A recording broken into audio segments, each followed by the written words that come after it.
All right, I'm here in Milton Keynes with the famous John Lee. And by the way, I've never been in a Lamborghini with the door on the other side. I mean, the wheel on the other side. I guess I would say it's the wrong side, but for you guys, it's the right side. Yeah, definitely. So, beautiful house here, background, some tents in the background, people fishing. So, tell me, you just got a book deal. Yeah. So, it's going to be, you said, a cross between. Well, wait, we should step back. What are you most famous in the UK for? Is it real estate deals? Is it teaching people? Business growth and just giving people the option to be able to do what they want, when they want, with whoever they want. So it's really about creating passive income, creating your financial freedom. Because at school, we were taught to go to school, get a job, and then eventually we die.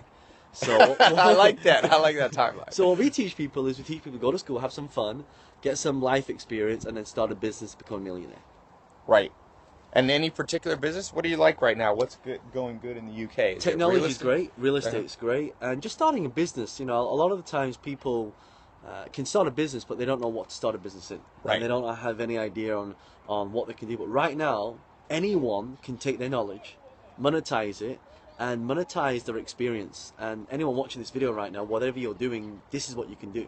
And there's a lot of people out there right now who need help. And I always say that if you want to make money, you got to help more people do things. Right. Like I say money's reciprocal altruism. So you can set up your life basically where the more you help, that's a form of altruism. Yeah. It becomes back to you in a reciprocal way. That's the ideal. Not all businesses are like that, but you have a business like. I went to one of your seminars. It was cool.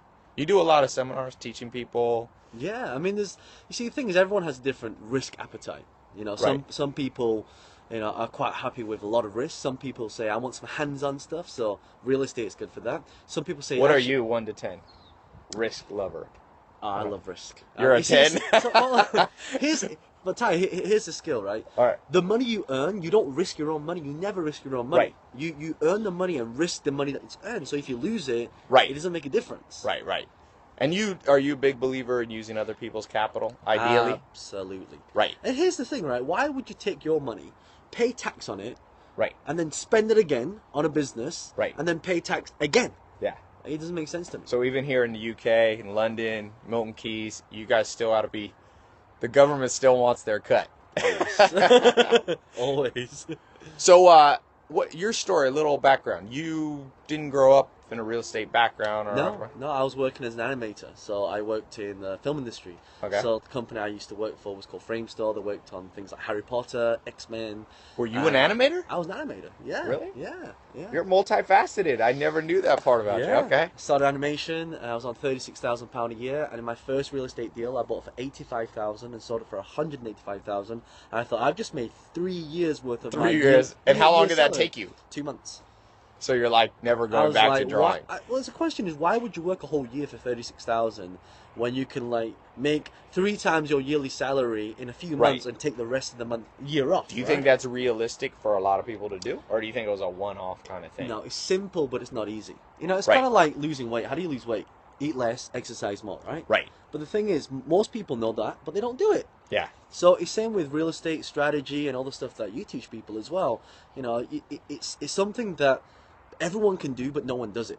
Right. And it's because most people, they try it for a little bit, they dabble, and they give up, and that's why they don't get results. Hey, real quick, let's fire this thing up for a second. Fire it up. Coming on the door, for those of you who like fancy cars, I know not everybody does, but this thing has a nice hum to it. I've never been in one in the UK. You got to be sure not to crash because it comes on the wrong, because everyone turns the opposite way. Get a picture of your house, too. It's a nice little place. I like the architecture. Ready? All right, let's hear it fire up. Got that nice. Give it a little gas.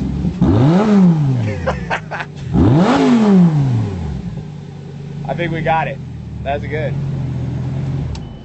So, right now, your favorite thing. You're going all over the world too, because you're going to Malaysia teaching people. Is there anywhere you don't see opportunity? I know you're not as much in the U.S., although that's probably going to change. You think you'll be? Oh, absolutely. I mean, I've been lucky enough and privileged enough to be invited to the US actually to, we shared the stage with like Randy Zuckerberg, Facebook, Wow, nice. Jack Welch. So you guys, if you're watching in the US, you know good old GE. I used to work at GE. All right. Yeah. Yeah, so Jack Welch is an awesome guy, and yeah, I've had the privilege to go over there. But the thing is, once you get trained to say, and I say become a millionaire, but for a lot of people, I always say it's about the self-worth. If you don't believe you're a millionaire inside, you'll never be a millionaire here. Right. I know for a lot of people it's a dream, but the thing is this: like you're watching this, I ask you how much money you earn. You say I earn 50,000 a year. I tell you to work for half the price. You probably say to me, I'm not going to do it. Why? Because you're worth more. So a lot of the times we've got to train people to think that, if you don't see it in your head, you're never going to see it here. Right. So you think people basically, like Dr. Helen Fisher talks about, you get a mental map and then you live up to it. You have to. So you think for most people they're locked in to too low of a number? Well, here's the thing. The thing that keeps people down the most is the people that hang around. I call them red lighters. So people around you dictate who you'll be, what you'll be, and how much you'll earn. You hang around millionaires, you hang around people who have a lot of money, you hang around people who love to help people, you'll be in that. Tai, I work with a lot of professional athletes. These people compete in the Olympics. Right. And you look at their mindset, their set of standards is so much higher than anyone else's. Right. Because they have to see it here, they have to believe it. A friend of mine, her name is Jay Johnson, she's a long jumper. She competed in the Olympics. Yeah. And she said to me she trained 4 years just to get an extra centimeter.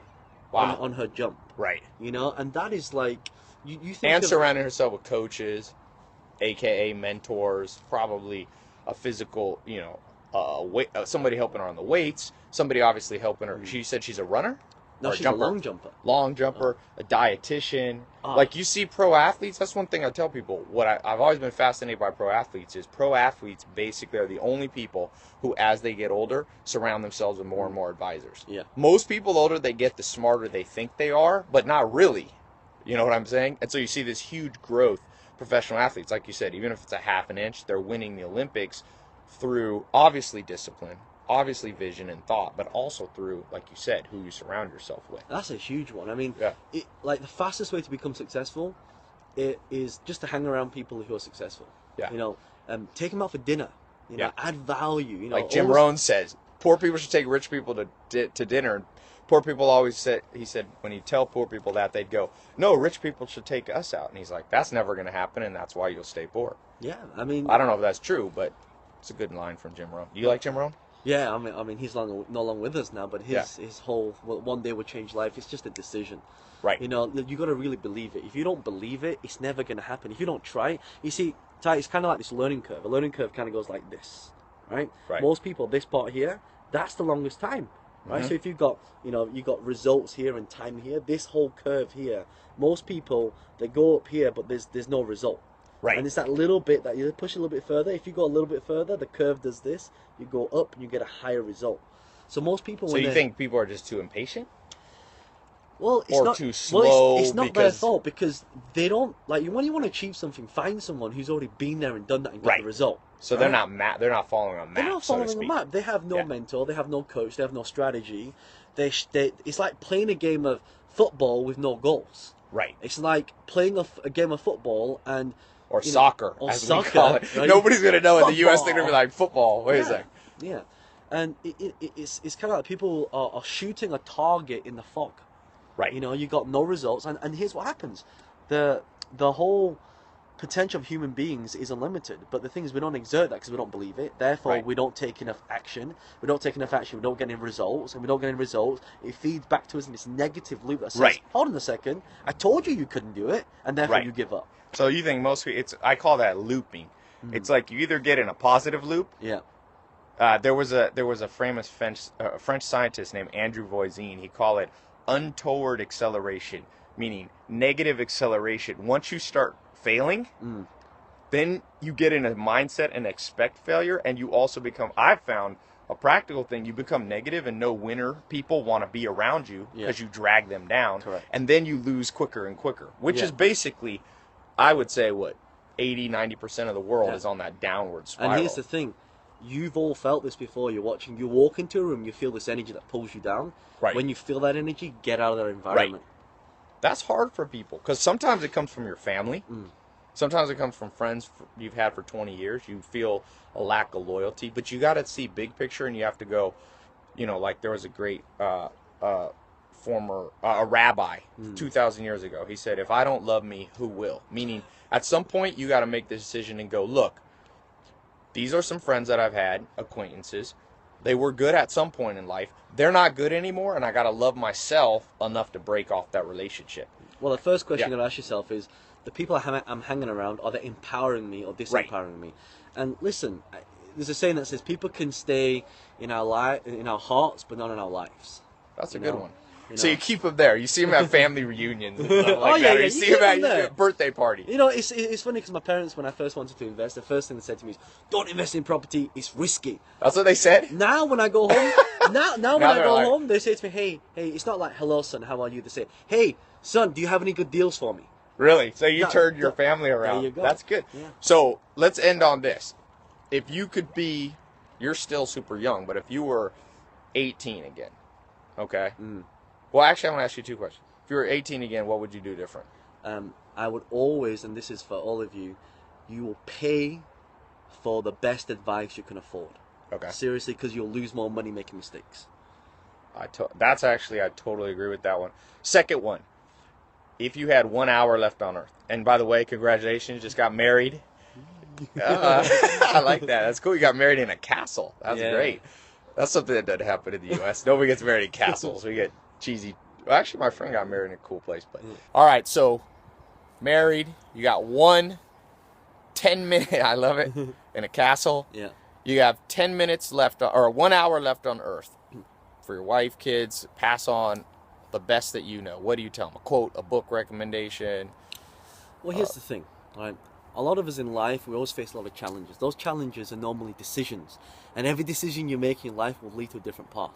Some of you have amazing potential, but you don't make the decision to actually do it, and because you procrastinate. So my advice to you, if I had one message left, would be this: it doesn't matter whether you make the right decision or the wrong decision. Just make that decision. Make something right. Just make that decision right. Right? If you decide to be a dad, make it right. You want to get into business, if it's the wrong decision, just make it right. You want to get married, make it right. Don't do it wrong. Joel Salatin used to tell me, my mentor used to say, Tai, when you don't know what to do anything, even if it's the wrong thing. Because it's not really right. This right or wrong throws people off.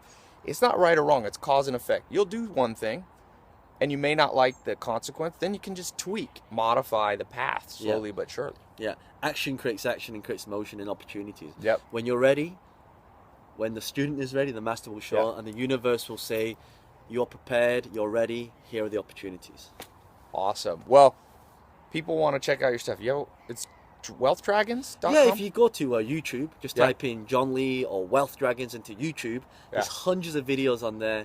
I hope that stuff will help you guys out to start creating some. He did a conference with Oprah. It was awesome. Yep. Malaysia. Yep. So check out his stuff. Buddy, we're going to eat some Thai food. He asked me if I'm vegetarian. I'm not, so we're cleared to eat. Awesome.